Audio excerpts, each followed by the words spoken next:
Dear student, good morning. आज आपका topic है अधिवक्ताओं का वृत्तिक सदाचार और अधिवक्ताओं द्वारा अपने विधि व्यवसाय में किन किन मानकों का पालन किया जाएगा।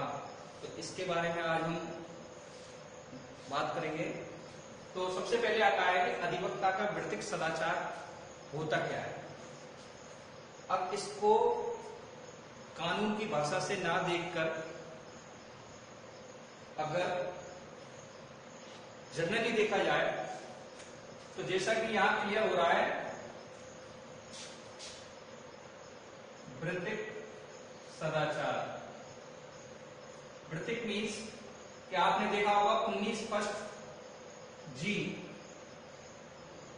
संविधान के अनुच्छेद 19 फर्स्ट जी में प्रत्येक व्यक्ति को अपनी पसंद के वृत्ति, उपजीविका, आजीविका अपनाने का अधिकार दिया गया है।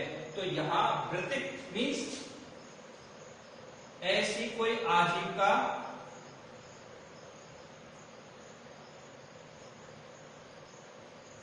जो विधि व्यवसाय से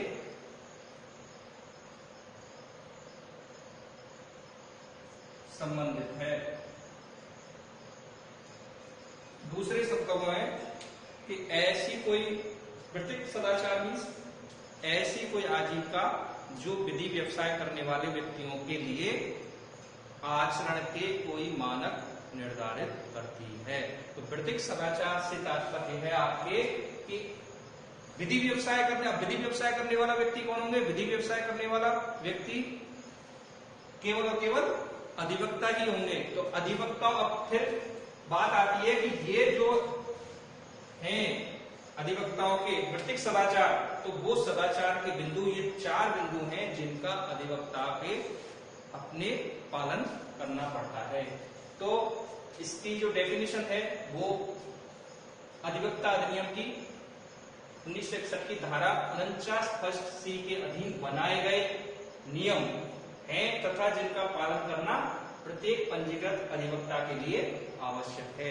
यानी ऐसा अधिवक्ता जो अधिवक्ता बार काउंसिल ऑफ इंडिया और राज्य विधिक परिषद बीसीसीआर में, जैसे यहाँ राजस्थान में बीसीसीआर है तो वहां पे पंजीकृत है, वो उन व्यक्तियों के लिए जो अधिवक्ता राज्य अधिवक्ता नामांकन सूची में पंजीकृत हैं, उन व्यक्तियों द्वारा वे कर्तव्य जिनका उन्हें अपने विधि व्यवसाय में पालन करना पड़ेगा, पालन करने के लिए वे बाध्य हैं, ऐसे कर्तव्य वृत्तिक सदाचार कहा जाता है।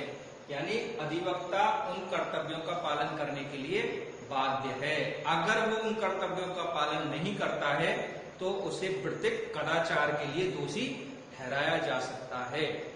तो अब हम इसके पहला जो है वो है आपके पहला वृत्तिक सदाचार का पहला है अधिवक्ता के न्यायालय के प्रति कर्तव्य। दूसरा है अधिवक्ता के मुवक्किल के प्रति कर्तव्य।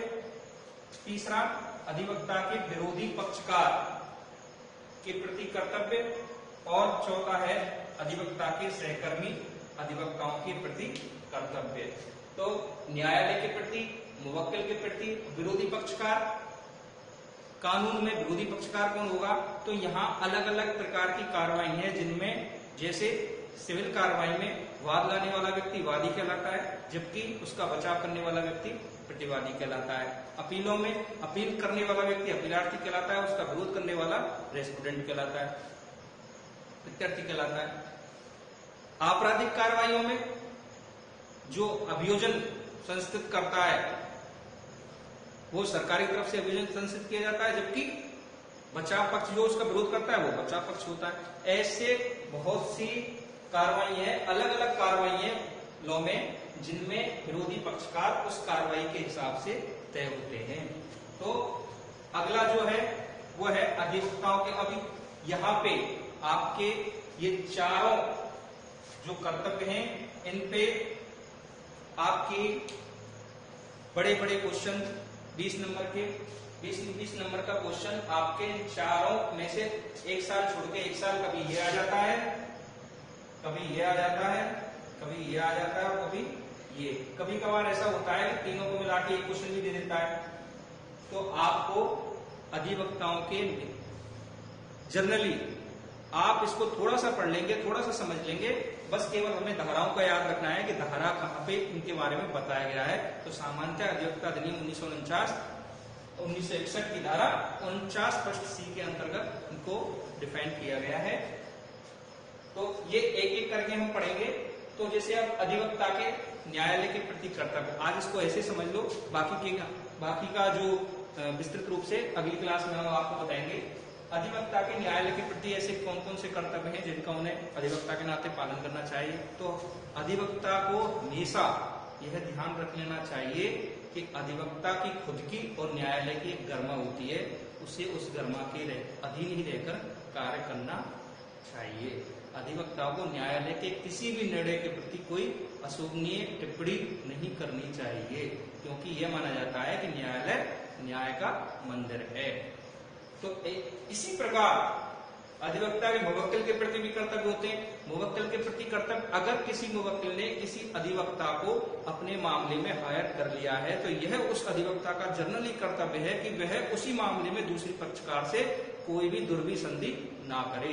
अगर वो ऐसा करता है तो यह मिसकंडक्ट का मामला माना जाएगा। तीसरा है विरोधी पक्षकार के प्रति, यही बात सेम विरोधी पक्षकारों में के प्रति भी है।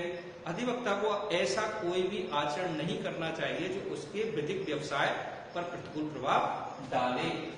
इसी प्रकार अधिवक्ता के सहकर्मी अधिवक्ताओं के प्रति भी कर्तव्य है, क्योंकि यह माना जाता है कि अधिवक्ताओं का जो अधिवक्ता वर्ग है वो एक प्रबुद्ध वर्ग है। आपस में उनको इस प्रकार की कोई भी हरकतें, कोई भी टिप्पणी नहीं करने, अपने साथी सहकर्मियों के प्रति कोई भी टिप्पणी नहीं करनी चाहिए जो अमर्यादित हो। तो हम इनको जब अगले टॉपिक में पढ़ेंगे तो एक एक करके पढ़ेंगे। ये आपका एग्जाम के हिसाब से इस सब्जेक्ट का तीसरा सबसे इंपॉर्टेंट पार्ट है, जिसमें से आपको 2 या 3 क्वेश्चन हर साल मिल जाते हैं। तो ओके स्टूडेंट, आगे हम अगली क्लास में इनको एक एक करके पढ़ेंगे। Thank you.